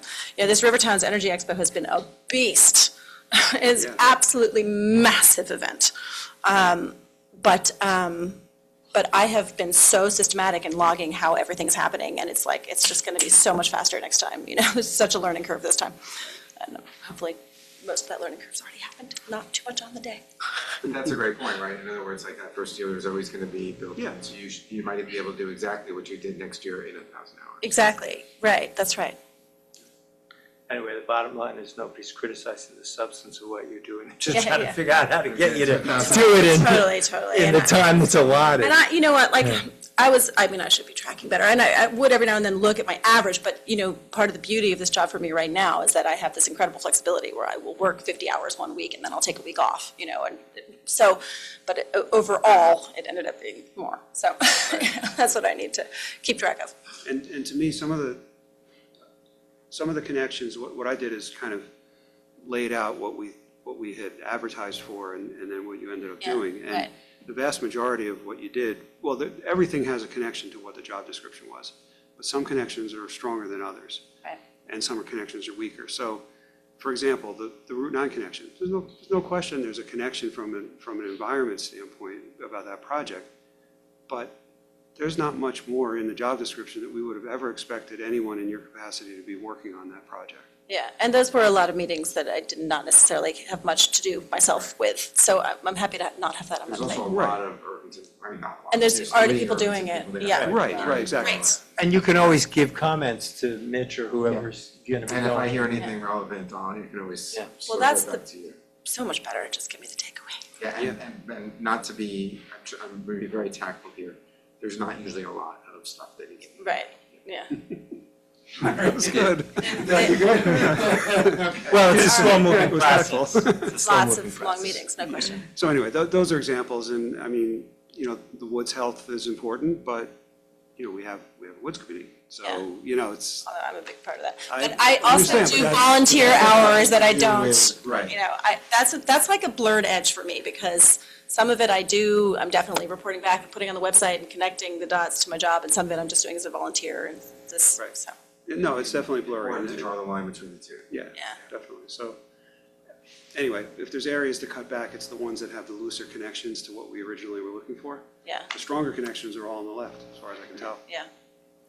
When I went through their deck and I looked at that, I did notice that immediately, it was almost like you knew. Yeah, Like you divided it up, well, like, yeah, this is the really important stuff, this Yeah. is the stuff where we can look to. what are the big things, and what are the other things? Right. So anyway, so you have a better idea of what we think priorities are. Yeah. You know, I couldn't just go out and dictate it. I needed to hear from the rest of the board. Yeah. So, Okay, great. all right. Thank you very much, and we will Thanks, get guys. back to you on what you need, the input that you need. Yeah. I want to say also, 63. yeah, great Right. work the first year. It's great to see so much progress on all these things and, And all the money. you know, Money doesn't hurt. Can't lie. Covered my salary already. right. That's the first thing I thought of when you Yeah. sent that email, I was like, wow, okay. Yeah. You switch to sustainability, I'm sorry, we're going to switch to land use Thanks. processing, which I'm sure you guys are. But I need a 2-minute break. I'm running, I'll Go ahead. just run next door. I'll let That's all right, you, I'll let you know. you sure? Okay. Someday maybe you'll even give me a coat.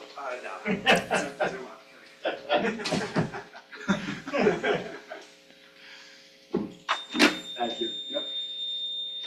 Board meetings should have intermissions Yeah, no, for sure. between Act 2 and Act 3. Hey, Larry, I know the school district is autonomous, but their infrastructure dwarfs the village. It's sort of like, we're gonna do this, but China's doing nothing. Right. Right. Yeah, no, I know. I know. And we also, At least talk to them. Well, You can always blackmail them. You gotta pay 3 times the sewer rate if you don't do something with talk about sewer rates. yeah, look, it's a complicated question, but, Oh, yeah. but, you know, we study what we can control, you that. know. Yeah, I know. The school's free to study what they control. When you think about the infrastructure, commuting, and buses, Yeah. we're Mickey Mouse compared to Huntington. Well, the state's imposed some pretty significant details on the busing part of it, right? I mean, they have mandates for the electrification of the fleet, right? You know, those So- buses cost 3 or 4 times as much as a diesel. Yeah, look, It's like the garbage trucks. yeah, you don't have to tell me.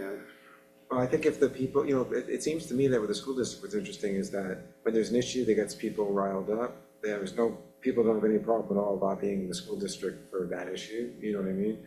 So maybe there needs to be some lobbying going on.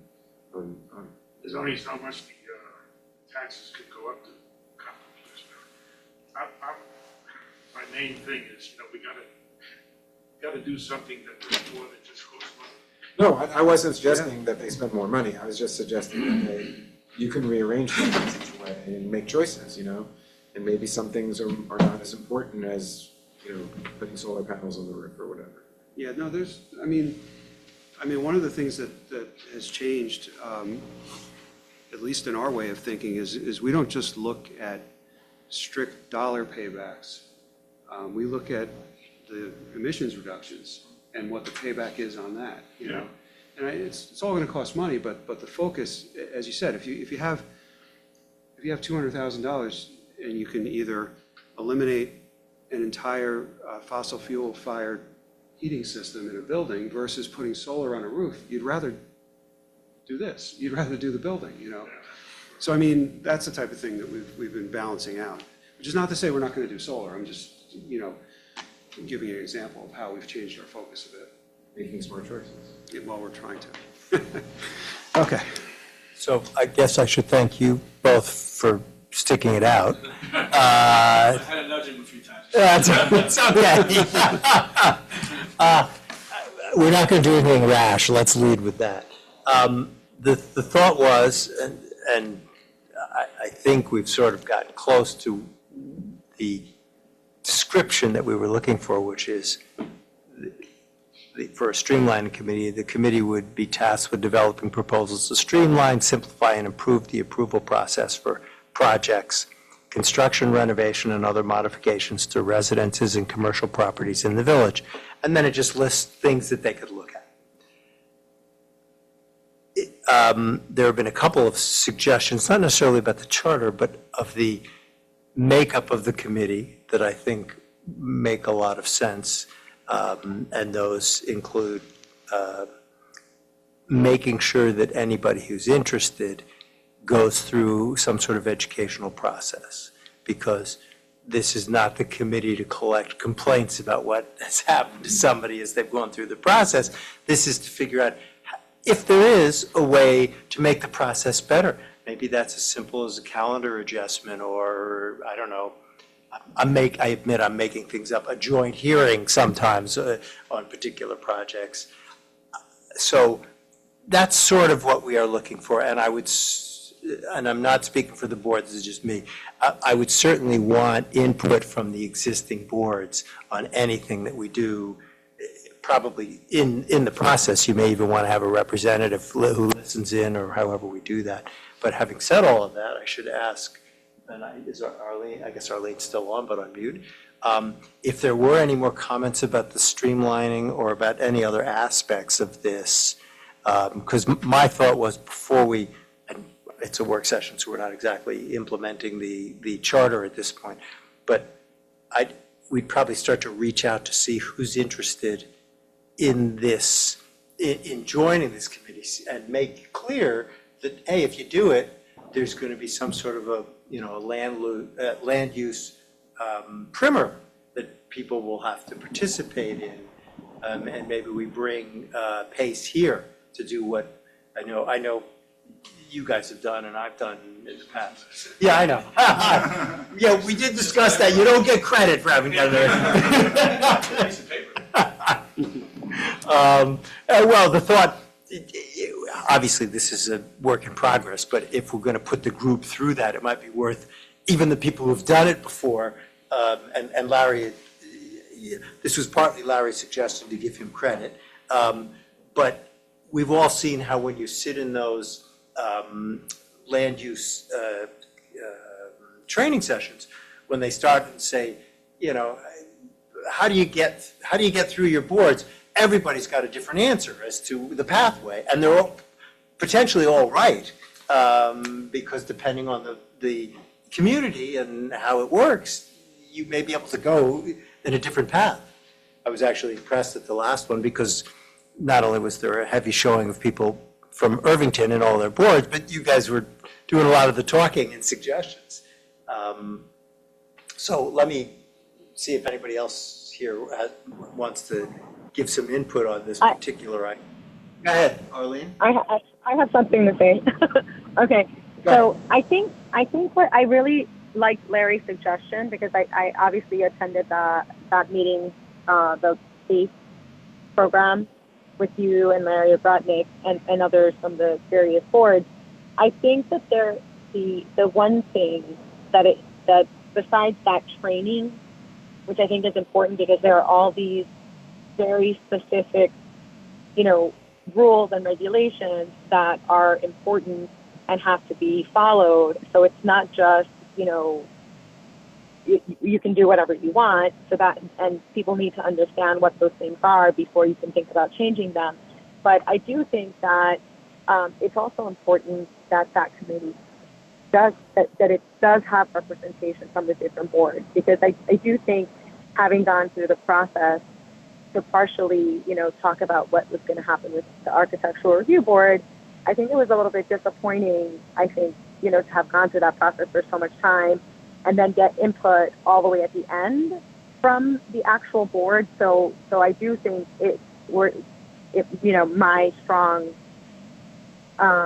suggestion would be that we have those representatives, because then they can also sort of like guide the committee maybe on why things are done a certain way. And not that doesn't mean they can't be changed, but that there's context. And even with the different boards, so that they different pieces, people can understand how and why they work the way they do. And then you sort of almost need to understand the process before you can change it, I think. So, and even as someone who went through the process and went through all the boards, right, I only know my own experience. So that's one experience, but, that I don't think that's necessarily enough to understand how to completely change the process. So I think those suggestions, Larry's suggestion, I think is very important. And I think adding people from the other boards on this committee is actually very important as well. Probably we also want to have, we'll see how we do this, but Mary Ann participate in some capacity. Oh, yeah. And we have to figure out how to bring the building department in, whether it's Ed or, somehow, because there's that whole administrative piece.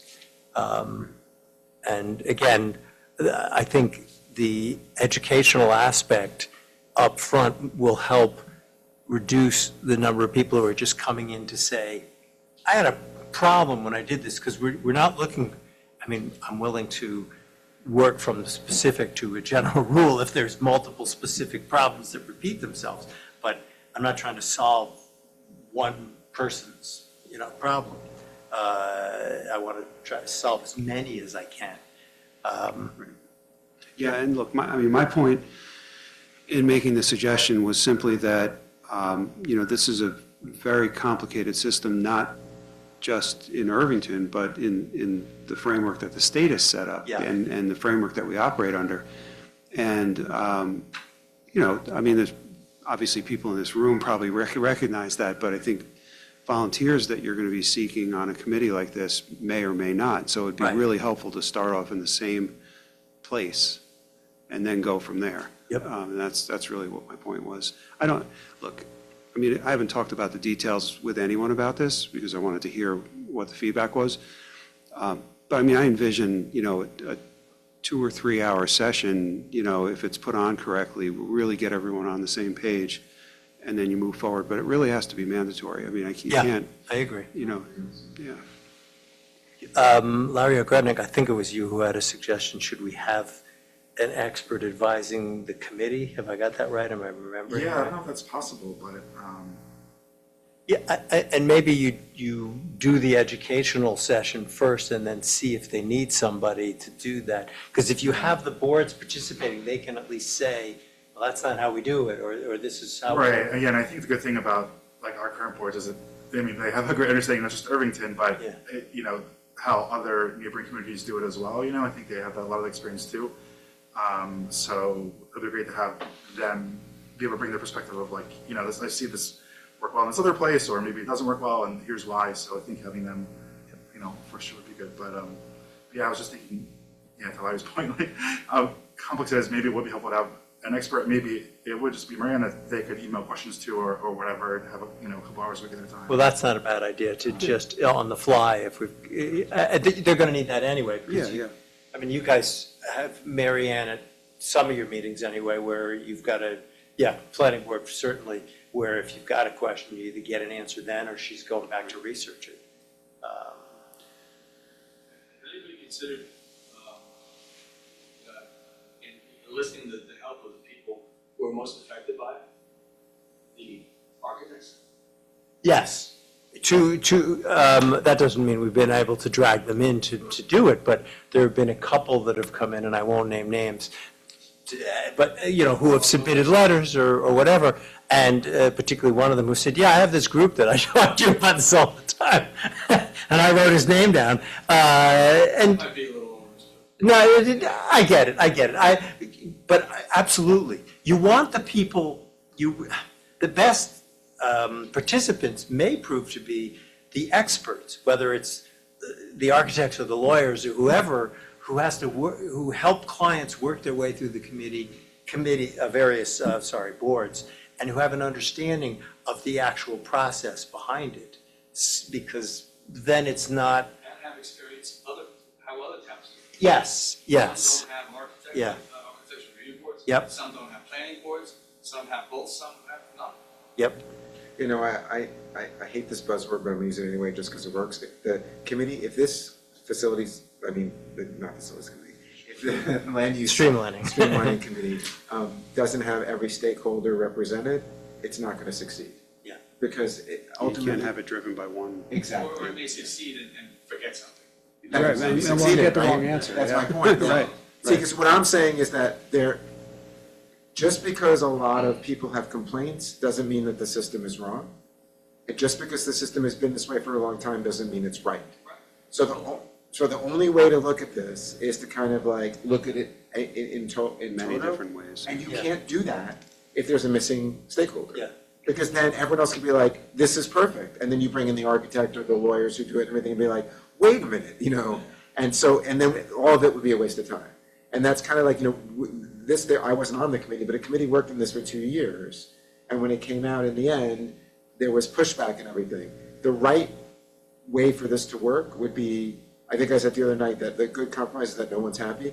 But ultimately, everybody who leaves that streamline committee should feel like everything was covered and this is what was the final result of that.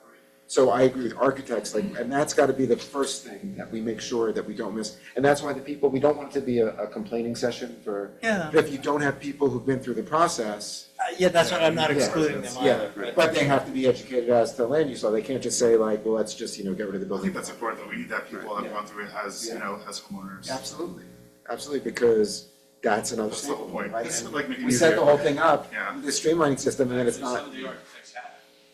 Yeah, sure. Yeah, but they probably have a different view than someone, they maybe have a better idea of what they're going through, and maybe things are less frustrating because they understand the process a little bit better, versus it's like, if you don't know where you're even starting from, it's probably a different experience. Right, well, I mean, because Doug said, like, with the architectural review board's not that problem, and that from his point of view, that's what it is, but other people who come to us say, well, we had to do this, so obviously Doug didn't know. But it may that, be right? because you were last in line, in terms of getting the approvals, like And I I said thought that I was right, done, and that's now I'm why- going. Because they had to go back. Right. Yeah. And that's why you get the bad rap, it's like, you did your job. And he shoves them off to me, and I say, But because of the routing system, you're the bad guy, because you're last, right? And it's like, that's not necessarily true, and that's what I'm saying, where not every complaint is right? And not having done something a certain way doesn't make it right? And that's why a committee like this can really look at it from the beginning and say like, what's our dream scenario, right? How do we get everything we need? How does what the architectural review board does now, and what the planning board does now, and what the building department does now, and what people want, and what the architects want, and what the lawyers want, how do we get a system where everyone gets as much of what they can of what they want? I don't know if that'll ever be achieved, but we gotta get close. As close as we can get, obviously. We're not gonna get 100% all around, right? But if we can improve the system for homeowners, that's a good thing, right? And, and again, anecdotally, that is the thing, that process is the thing I get the most, like, running into people and being like, oh yeah, you're on the board, and then, that kind of thing. And I told you, people don't know how government works. Like, I literally had a good friend of mine text me, are you on the architectural review board? It's something different. Yeah, no, is the answer. Well, at least you didn't give him Rick's email directly. I did not do that. So one of the things that, go ahead, yeah, please. Nothing leaves, well, nothing. For the most part, nothing leaves the planning board unless it's ready for the ZBA and the ARB. And we're the first clearinghouse. The biggest problem actually is architects who are not from Irvington, never came to Irvington. They don't understand our coverage system or our forest system. And the biggest, most aggravating for a homeowner is they buy a house that the previous owner built whatever the hell they wanted. They come in for something small, and he said, well, you're not only gonna not get that, you gotta take out put the Yeah. 94 you put in, because we would never have approved that. And all hell breaks loose. So, sometimes it's not the process, it's, and this comes up more often than you think. Yeah. Well, then And- maybe there's something that needs to be changed in the code to address those situations. I don't know how to change the code. You'd have to do an inspection on a sale. Someone's not following it. Yeah. And this came up, your question came up. If the lawyer for the buyer does his job. Right. he It's called a can go title in search. and see Oh, yeah. what was previously approved, the latest approval. Right. And then go to the house and say, wait a second, that patio is not on the previous approval. Yes. Why buy this house? Or have the button before you buy it. You adjust the price to deal with it. Have the seller go get it approved before I buy it. I have a theory as to why those things are happening, but I'm not going to say it here in the meeting, and I'm happy to talk to you about it offline. I had, People pay cash, and that's. yeah, I had that exact situation when I bought my house. My lawyer checked, and there was something that an approval hadn't been issued. So I said to the seller, you got to go get it, because I'm not in a position to get it, I don't own the house yet. And he did. And as well-meaning and as appropriate as it is, the view preservation overlay is very difficult. We get into a position of people want, it says limit, but they want it, no, Yeah. Yeah. No impact, yeah. Yeah, And yeah. it goes on forever. We try our best to, the homeowner wants to build what he wants, but you can't build with 100% what you want because you gotta, so you play with it and the architect moves it around and it gets lowered 2 feet or it gets moved a little bit and the view is not as bad as the original design. And the people behind it are not satisfied. Yeah. They're gonna be satisfied Yeah. because you're blocking something. Well, some of what comes out of this committee may not be changed the way you operate it. You may say to us, I don't know, 10% or 15% of my problems are from this one statute. Should you fix the code, should you tweak it? There's the coverage issue, like a retaining wall that you need is coverage. Yeah. So because you have a retaining wall to prevent a mudslide, you can't put a patio in because the retaining wall that you really have to have Right. is eating up your coverage. And I'm not sure why a retaining wall ever got into the coverage, but that's one of the things. Yeah. So that's an example that the committee could have. Here are a list of things the board should consider changing in the code that would help address some of these issues, and then we could talk And about. that's different from a wall that's not a retaining. Sure, Right. sure, no, I Decorative understand, wall. yeah, If you want a decorative wall or a decorative walk or whatever, that's covered. yeah. But you understand my point, that the committee wouldn't be limited to only moving around the pieces on the chessboard. You'd have the option of saying, here are some things you should consider changing. I'm not sure that moving things around is gonna change anything. No, I'm agreeing with you. I'm saying the committee's not limited to moving things around the chessboard. I would expect and hope that they will have a list of code changes for us to consider. In the historic district, if it's a historic building, what's the right word? Distinguished. Contributing. Contributing building. We send it over to them first. One of the buildings came that way, you looked at it, it came back, the guy made some changes. This way, we didn't approve it to go to them, and it's, oh, no, it's a contributing building, you can't do that. We try to not create something that you get stuck in the ass at the end. Yeah. Yeah. That's good? So I'm not sure moving things around is I'm agreeing with you. gonna Yeah, change much. yeah, I'm It's agreeing just with an you. exercise in whatever. No, I also agree with you. I don't think it's just gonna be moving things around. I think there's gonna be suggestions made as ways to change things. And if I suggest things, people are gonna perceive it as self-serving, so I'm not. No, but if you say it to the committee and the committee thinks it's a good idea, then it should come out. That's the point I'm making. And it should be in the report that goes to Something the. like retaining wall, I'd be happy to say that, but if it has to do with process, it'll be, I guarantee you it'll be perceived as self-serving, so. All right, well, we'll hopefully figure it out. So Larry, maybe our next step would be to sit with Mary Ann and just sort of talk a little bit about what we're thinking and see if she has any suggestions and then maybe quietly recruit some members. And we'll put out a public call for members, but it would be nice to see if we can get some of the folks who have commented already. A and good said- cross-section, yeah. Yeah. Stakeholders. Yeah. I wouldn't mind listening to what goes on like I am tonight. Okay. But in terms of playing with the process, Yeah. like I said, Well, we can have advisory members of some whatever, sort. where you- whatever gets done, we'll be happy to, Yeah. you know, participate in whatever changes. Famous last words, but No, yes, but I whether- appreciate the Whether sentiment. people think it's self-serving or not, you would have valuable input as someone Yeah. on one of the boards. The ultimate is, if I really don't like it, I quit. But I do want to know what your thought is on these issues, both of you. I don't need the income. Yeah, right. Nor do I. Fair enough.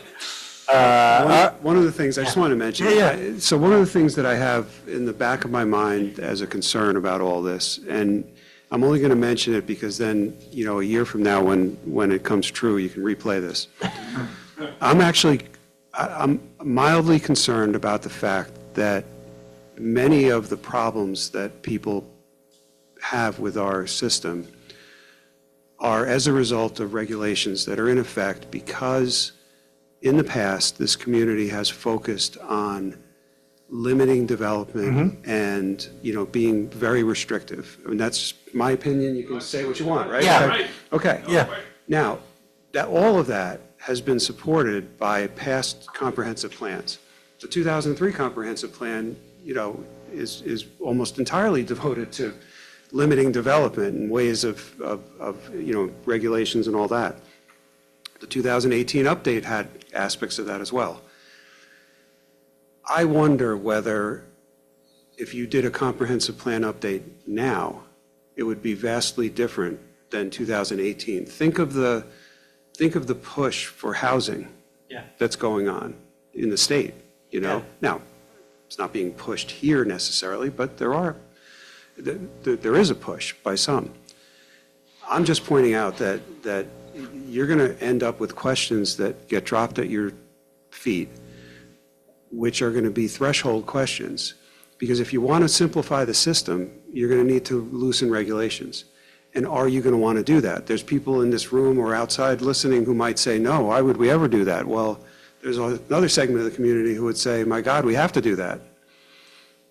And that's going to be a battle. So it's going to be a bigger. We've had battles in here over many issues. Sure, no, but I'm just saying that that's going to be. Including leaf blowers, I mean. Yeah, so it's not to say that it's not going to work, I just think that it's going to be a bigger, more involved process with larger questions that you're going to be dealing with. It's not going to be a question of, you know, how many copies to submit to the Right. planning board. It's going to be larger questions like what I'm talking about. So, It'll Mike, be interesting, you know. I mean, do you think, it seemed like when we talked about this before, that maybe it would be too soon to do another comprehensive plan? I don't Or you're think saying so. that, no, you think, No, I don't think so. As much as I don't want to divert from this task, because that's a much larger task. Right. I actually don't think so, because I think the answers you come up with today are going to be very different than 6 years ago or 7 years ago. Yeah. I really do. The population's changed tremendously. my From the response to pandemic. my response to, just one second, it's really quick. My response to that, what you just said is, I hope so. Yeah, In other words, I Okay. think that's the issue, right? Yeah. Like, I don't think it's moving the chess pieces around the board. I think it's Right. deciding what the community, not what I want, Mm-hmm. not what any of us want, but what the community wants in that regard. And I think we need to hear that. but it touches on topics that are comprehensive plan level questions, not streamlining an individual land use process. And so it's my way of cautioning that, you know, I hope this committee succeeds when we form one. But I think they're going to get into bigger questions that are going to be more in-depth than what this committee is set up Right, for. so we may get- That's all I'm saying. We'll see. That makes sense. We'll see. That makes You know, it's like a prediction, that's all. It's not, But I think I'm that's- not hoping that it happens, but. yeah, maybe another way to think about it is like, a lot of the recommendations are going to be based on supporting the comprehensive plan we have today. And so if we're not happy with where that is, or we think it would be different, then. Yeah. Yeah. And I think we learned from the land use meeting, how much of the law revolves around, does it support the comprehensive plan? Right. That's in place. And look, I mean, here's an example, right? And not to get into an in-depth conversation about it, but here's an example. Many of the processes that we have in the village are triggered by the fact that anything you do to a single-family home requires site plan approval by the planning board. In many other communities, single-family homes are exempted from the site plan process. So but that's a threshold question. That's a significant loosening of regulations. And, is that something, that's not something that the 2003 comprehensive plan would have ever supported, and probably not the 18 plan either. But would it be supportive now of the community for an idea like that? We'll see. Can I, It's, made it all the way home. Give us 1 second. and mortgages, it was The audience is talking. people, I can't hear him. just put a new bedroom on, put a new this, and the lots are small, and the neighbors get impacted, and, the expansion of a go higher, go wider, runs into all the Yeah. restrictions that we have, and the neighbor doesn't want to be looking into the neighbor's bedroom windows as they describe it. But So is that more? So you're right, the current today is expanding an existing house, which is difficult under the current restrictions in zoning. Right. Anyway, so it doesn't have an answer. I just wanted to point out that I think it's going to be an issue, that's all. That's a big one. Yeah. Arlene, I guess you Sorry, made Arlene. it home, right? Yeah, I made it home. Made it all the way home. So Larry, I think you bring up a really important point, because I think, hearing you say that, I think it makes me think like maybe it's a little bit of a waste of time. I think if we think we're tinkering with sort of like rules when there's really like a threshold question, right? That's really what we're getting at. And I think we saw a little bit about it that when we were talking about, our discussion about the ARB and like whether outside of historic homes or inside. I think, one of the things is that we definitely saw, I think one segment of the community, because I don't think that it was a discussion that maybe, so many people were plugged into, but that maybe that's something that we should think about sort of before we get to this, because I think if we're going to go down this route of, what is this going to, what is our building process going to look like, but we don't have these threshold questions answered, I think it's almost going to be circular. Yeah, I didn't bring it up to discourage the process at all. In fact, I still think it can work the way you're thinking, which is put the committee together, let the committee look at it. If there are some low-hanging fruit, to use a terrible phrase, if there are some easy things to address, let's see what those are. And then if there are more difficult issues, then you need to kind of recoil, regroup, and really decide whether those issues should be tackled, and if so, how they should be tackled. And the committee could be helpful in identifying what those Right, threshold issues are. That's my point. I think it can work in that direction. I mean, I guess I feel a little less positive about that, only just because I feel like we just went sort of down this road where we were like, let's do this low hanging fruit. And then those three things turned into not so low hanging fruit, but I don't know. No, I mean, look, it certainly is discouraging, what took place the last couple of months, and then trying to talk about something bigger here and actually thinking it's going to happen. But I think going in your direction is still okay. It's just a warning to keep an eye on, that you might get answers back from the committee, which are answers that are going to be bigger questions for the community to answer. That's all. Not for the board to sit and ponder, but for the community to really decide. And it's going to be interesting. Anyway, that was it. All right, I think that's the end unless somebody else has more to do. I'll move to adjourn. Second. All in favor? Aye. Everybody? Thanks for waiting it Good out. night.